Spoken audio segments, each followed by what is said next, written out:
ओम नमः शिवाय।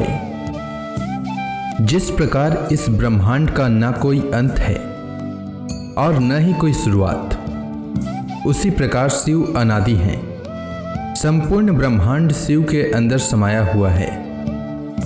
आइए श्रवण करते हैं सोमवार व्रत कथा। प्राचीन काल की बात है। एक नगर में एक बहुत धनवान साहूकार रहता था, जिसके घर में धन की कमी नहीं थी, परंतु उसको एक बहुत बड़ा दुख था कि उसके कोई पुत्र नहीं था। वह इसी चिंता में दिन रात लगा रहता था। वह पुत्र की कामना के लिए प्रत्येक सोमवार को शिव जी का व्रत और पूजन किया करता था तथा सायंकाल को शिव मंदिर में जाकर शिव जी के सामने दीपक जलाया करता था।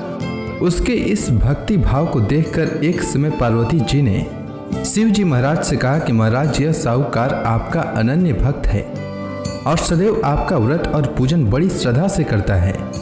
इसकी मनोकामना पूर्ण करनी चाहिए। शिव जी ने कहा, हे पार्वती, यह संसार कर्म क्षेत्र है। जैसे किसान खेत में जैसा बीज बोता है वैसा ही फल काटता है, उसी तरह इस संसार में जैसा कर्म करते हैं वैसा ही फल भोगते हैं। पार्वती जी ने अत्यंत आग्रह से कहा, महाराज, जब यह आपका अनन्य भक्त है और इसको अगर किसी प्रकार का दुख है तो उसको अवश्य दूर करना चाहिए, क्योंकि आप सदैव अपने भक्तों पर दयालु होते हैं और उनके दुखों को दूर करते हैं।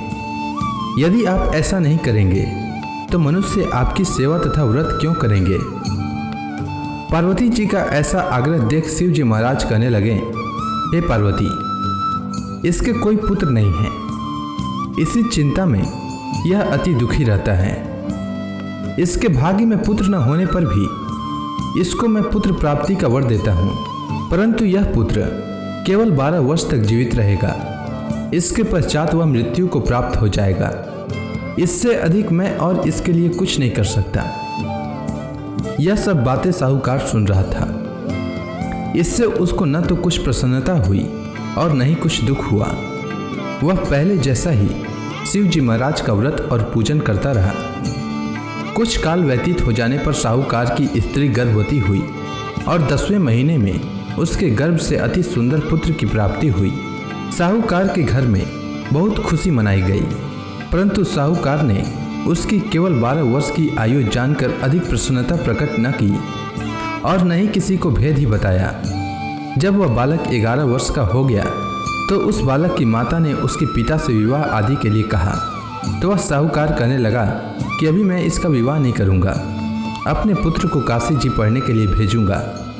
फिर साहूकार ने अपने साले अर्थात बालक के मामा को बुला करके उसको बहुत सा धन देकर कहा, तुम मेरे बालक को काशी जी पढ़ने के लिए ले जाओ और रास्ते में जिस स्थान पर भी जाओ यज्ञ तथा ब्राह्मणों को भोजन कराते जाओ।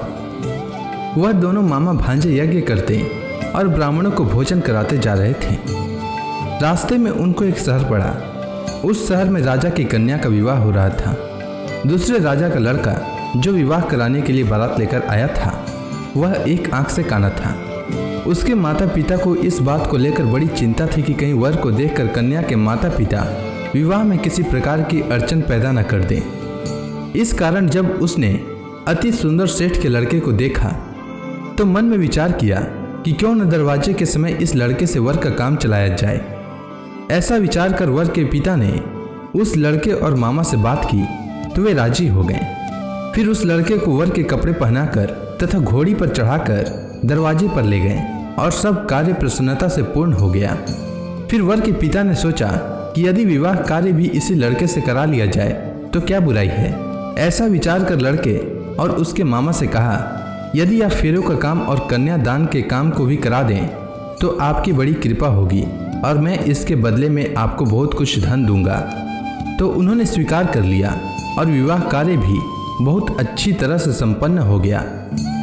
परंतु जिस समय लड़का जाने लगा तो उसने राजकुमारी की चुंदड़ी के पल्ले पर लिख दिया कि तेरा विवाह तो मेरे साथ हुआ है, परंतु जिस राजकुमार के साथ तुमको भेजेंगे वह एक आंख से काना है और मैं काशी जी पढ़ने जा रहा हूँ। लड़के के जाने के पश्चात उस राजकुमारी ने जब अपनी चुंदड़ी पर ऐसा लिखा हुआ पाया तो उसने राजकुमार के साथ जाने से मना कर दिया और कहा कि वह मेरा पति नहीं है, मेरा विवाह इसके साथ नहीं हुआ है, वह तो काशी जी पढ़ने के लिए गया है।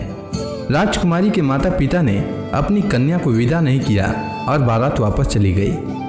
उधर सेठ का लड़का और उसका मामा काशी जी पहुंच गए। वहां जाकर उन्होंने यज्ञ करना और लड़के ने पढ़ना शुरू कर दिया। जब लड़के की आयु 12 वर्ष की हो गई तो उस दिन उन्होंने यज्ञ रचा रखा था कि लड़के ने अपने मामा से कहा कि मामा जी आज मेरी तबीयत कुछ ठीक नहीं है। तब मामा ने कहा कि अंदर जाओ और सो जाओ। लड़का अंदर जाकर सो गया और थोड़ी देर में उसके प्राण निकल गए। जब उसके मामा ने आकर देखा कि वह मुर्दा पड़ा है तो उसको बड़ा दुख हुआ और उसने सोचा कि अगर मैं अभी रोना पीटना मचा दूंगा तो यज्ञ का कार्य अधूरा रह जाएगा। अतः उसने जल्दी से यज्ञ का कार्य समाप्त कर ब्राह्मणों के जाने के बाद रोना पीटना आरंभ किया। संयोगवश उसी समय शिव पार्वती जी उधर से जा रहे थे। जब उन्होंने जोर जोर से रोने की आवाज़ सुनी तो पार्वती जी कहने लगी कि महाराज कोई दुखिया रो रहा है, उसके कष्ट को दूर कीजिए। जब शिव पार्वती ने पास जाकर देखा तो वहाँ एक लड़का मुर्दा पड़ा था। पार्वती जी कहने लगी कि महाराज यह तो उसी सेठ का लड़का है जो आपके वरदान से हुआ था। हे महाराज, इस बालक को और आयु दीजिए, नहीं तो इसके माता पिता तड़प तड़प कर मर जाएंगे। पार्वती जी के बार बार आग्रह करने पर शिव जी ने उसको जीवन वरदान दिया और शिव जी महाराज की कृपा से लड़का जीवित हो गया। शिव जी और पार्वती जी कैलाश पर्वत पर चले गए। तब वह लड़का और मामा उसी प्रकार यज्ञ करते तथा ब्राह्मणों को भोजन कराते हुए अपने घर की ओर चल पड़े। रास्ते में उसी शहर में आए जहां उसका विवाह हुआ था। वहां पर आकर उन्होंने यज्ञ आरंभ कर दिया तो उस लड़के के ससुर ने उसको पहचान लिया और अपने महल में ले जाकर उसकी बड़ी खातिर की। साथ ही बहुत से दास दासियों सहित आदरपूर्वक लड़की और जमाई को विदा किया। जब वह अपने शहर के निकट आए तो मामा ने कहा कि मैं पहले तुम्हारे घर जाकर खबर कर देता हूँ। जब उस लड़के का मामा घर पहुँचा तो लड़के के माता पिता घर की छत पर बैठे थे और यह प्रण कर रखा था कि यदि हमारा पुत्र सकुशल लौट आया तो हम राजी खुशी नीचे आ जाएंगे, नहीं तो छत से गिरकर अपने प्राण खो देंगे। इतने में उस लड़के के मामा ने आकर यह समाचार दिया कि आपका पुत्र आ गया है, तो उनको विश्वास नहीं हुआ। तब उसके मामा ने शपथ पूर्वक कहा कि आपका पुत्र अपनी स्त्री के साथ बहुत सारा धन लेकर आया है। तो सेठ ने आनंद के साथ उसका स्वागत किया और बड़ी प्रसन्नता के साथ रहने लगे। इसी प्रकार से जो कोई भी सोमवार के व्रत को धारण करता है अथवा इस कथा को पढ़ता या सुनता है उसकी समस्त मनोकामनाएं पूर्ण होती है। उम्मीद है आपको सोमवार व्रत की कथा अच्छी लगी होगी। अगर आपको यह वीडियो अच्छी लगी हो तो कमेंट सेक्शन में ओम नमः शिवाय लिखना न भूलें। धन्यवाद।